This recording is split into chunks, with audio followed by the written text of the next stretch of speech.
গোপালগঞ্জের পরিস্থিতি, সেখান থেকে আমাদের সঙ্গে সরাসরি যোগ দিচ্ছেন সহকর্মী আশিক জামান অভি। শিক্ষার্থীদের বাংলা ব্লকেট কি গোপালগঞ্জেও চলছে? রুমি, ধন্যবাদ আপনাকে। শিক্ষার্থীদের কেন্দ্রীয় কর্মসূচির আওতায় শিক্ষার্থীদের যে কোটা সংস্কারের দাবিতে যে আন্দোলন, সেটি গোপালগঞ্জেও চলেছে। সারা দেশের ন্যায় আজও কিন্তু গোপালগঞ্জের বঙ্গবন্ধু শেখ মুজিবুর রহমান বিজ্ঞান ও প্রযুক্তি বিশ্ববিদ্যালয়ের যে সকল শিক্ষার্থীরা ছিলেন তারা ঢাকা খুলনা মহাসড়ক অবরোধ করেন। তবে এই আন্দোলনে পুলিশের কোনো বাধা না দিলেও তাদের দৃষ্টি 4টার দিকে তারা আন্দোলন শুরু করে।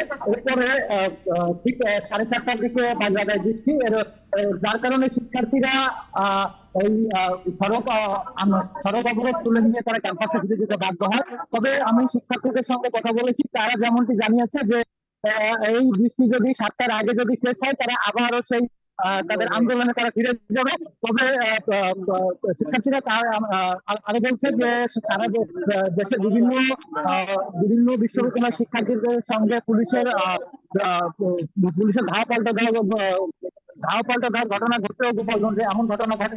তবে শিক্ষার্থীরা যেটা বলছে যে ন্যূনতম একটি ক্ষুদ্র নৃগোষ্ঠী অথবা সমাজে পিছিয়ে পড়া যে জনগোষ্ঠী, তাদের জন্য সামান্য কোথার দাবি তারা জানিয়েছে। তবে তাদের যে মূলত যে দাবিটি সেটি হচ্ছে যে তারা এই সংস্কার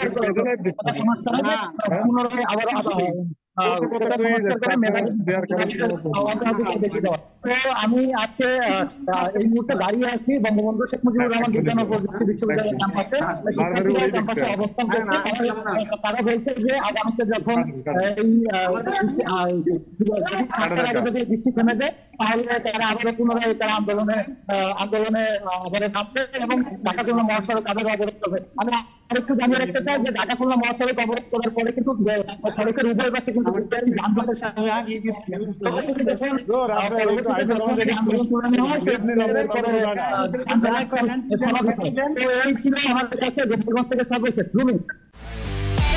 একমাত্র ওয়ালটন এসি দিচ্ছে 1 বছরের রিপ্লেসমেন্ট গ্যারান্টি এবং কম্প্রেসরের 10 বছরের গ্যারান্টি।